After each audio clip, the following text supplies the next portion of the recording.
Hey y'all, I'm Kaisma and welcome to my channel. If you're new here, I'm trying out this new thing where I do shorter form reviews of a thing, of a movie or TV show.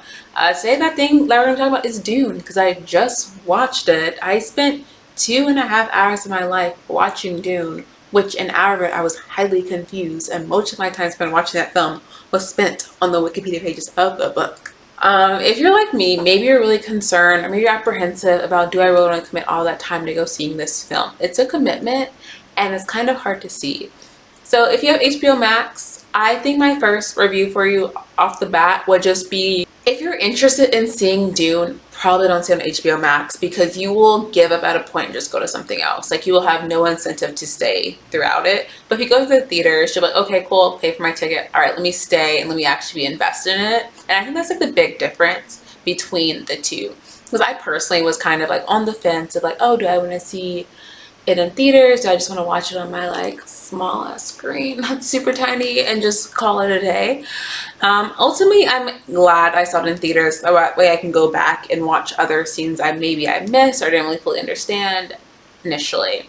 Dune is a 1960s science fiction novel set in the distant future in like the 1010 something. So it's very, very far. One of my complaints, I'm going to read the book series. I really want to read the book series. One of my complaints is that I have no idea why their world is structured the way it is. All I know is that there is a emperor of the universe world. There is the Harkonnen who live on Arrakis.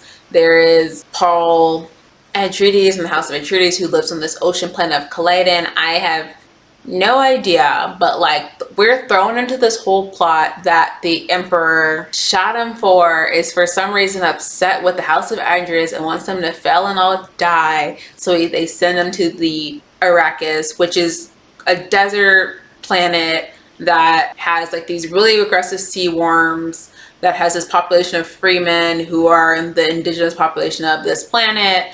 And it's really the only valuable thing about this planet is the fact that they have this thing called spice, which basically kind of has people have like mental delusions and can help intergalactic travel. So it's really important. And the whole thing is like, he wants them to go there because he wants the House of Harkonnen to go and coup them and then kill them. Biggest fucking complaint is that it is very unclear why this emperor guy has so much hate on them. Like, we're just thrown into him having to go to this planet and I have no idea why. Like, I have no idea why you hate this hard. I have no idea why it's suddenly necessary. But you just gotta let that go because it's just really just the thing that gets the whole plot going versus the actual plot itself. And that's the thing that you have to kind of get your head around. The plot itself isn't the fact that the emperor is trying to overthrow the house of Ardrenian, like let them all go and wants them dead. The plot really is that Paul's son, wait, no, Leto, sorry, the guy's name's Leto, not Paul, but Paul is our main character, who is played by Timothy Chalamet. That Paul has a mother named Jessica, who is part of this weird sisterhood that's basically the shadow government of the universe. And they have this whole idea that Jessica was supposed to give birth to a daughter who would give birth to a son who would be like the Messiah and have a whole new guiding light of what the universe will be. But Jessica thinks she's a bad bitch and decides like, nope, I'm in love with Duke Leto of House Atreides. I'm just gonna have a son. And I also am confident in myself that this kid is going to be the actual Messiah. So that's the actual plot, that really what the film is about. So we kind of like will get introduced to like to the more the coup side of things, how the uprising happens. We kind of get more of an understanding of Paul's powers, the Freeman, and kind of the world itself a bit. But the main reason this film exists is just to have you understand how Paul and Jessica come to get integrated with the Freeman. That's the whole point of this film.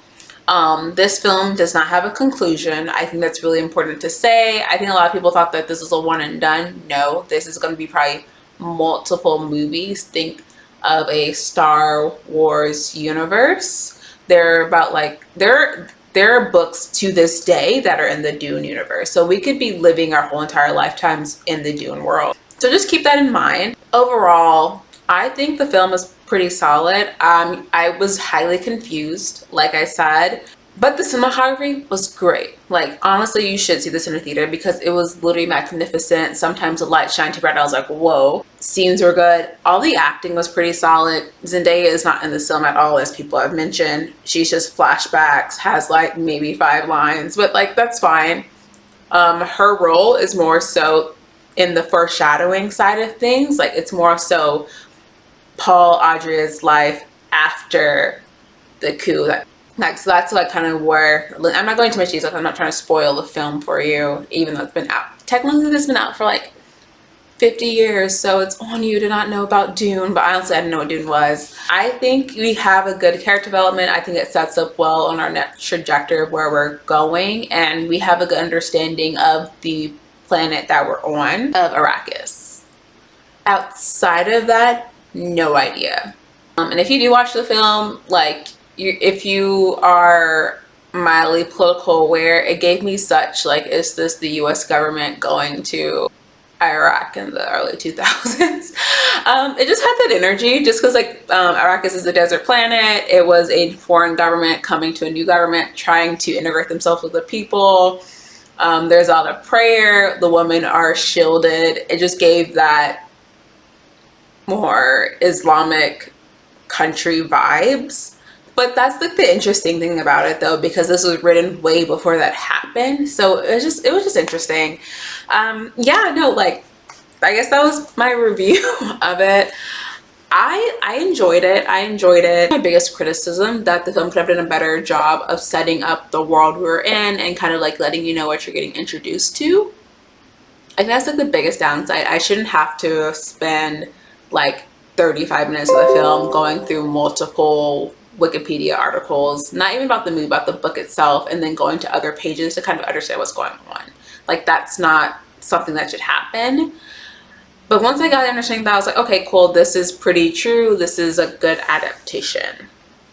Overall, so for on a 1 to 10 scale rating for a science fiction film, if you want to know what my favorite science fiction film is, it's Ex Machina. Ex Machina is like a 10, and Snowpiercer is a 9.5. Those are like my favorite sci-fi films that literally just like whooshed me like, every single second. I was like there for it. You don't know my opinions on Star Wars or Star Trek. We're not gonna talk about that. But this film, I'm gonna say it's like, I think it's like a 7.5. I think it'd be a lot stronger if I didn't have to rely on outside knowledge for the film. I think they assumed a lot of people would know things, which wasn't an assumption they should have made.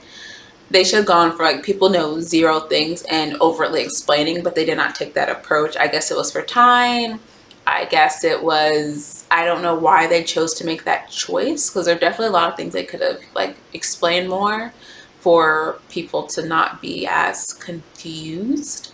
But once you kind of got over that hurdle and did understand, I think you're in a good place. And I say go watch Dune. Like, that's my review. Watch Dune. Okay, all right, that's about that, guys. Thank you guys for watching. Please like and subscribe. If you want me to do like in explaining the world of Dune, I also read books and then talk about it. So I honestly, the movie got me really interested into actually reading Dune. So I will probably start reading the book series.